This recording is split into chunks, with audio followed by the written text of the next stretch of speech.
আসসালামু আলাইকুম আমার প্রিয় শিক্ষার্থী, আশা করি তোমরা সকলেই ভালো আছো।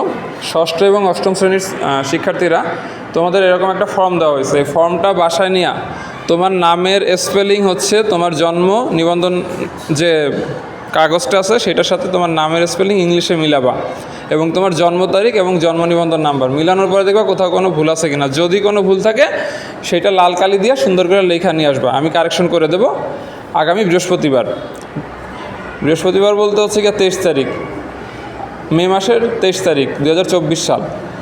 আর তোমার আব্বু আম্মুর নামের স্পেলিং এনআইডির সাথে মিলিয়ে দেখবা তাদের যে এটা সঠিক আছে কিনা। যদি ভুল থাকে তাহলে ওই লাল কালি দিয়ে লেখা নিয়ে আসবে, আমি সঠিক করে দেবো। এবং ডেডলাইন হচ্ছে 23শে মে 2024, এর পরে নিয়ে আসলে এটা আর কিছু করার নাই। আর এই যে দেখো নিচে হচ্ছে সংশ্লিষ্ট গার্ডিয়ান চেক করার পরে লিখছে সকল তথ্য সঠিক এবং সে তার সাইন দিছে, তার নাম লিখছে। স্টুডেন্টও সবাই একই কাজ করবা, যার যার বাবার নাম এখানে সাইন দিবে এবং বাবার নাম নিচে লেখা দিবা এবং নিজের নামও লেখা দিবা।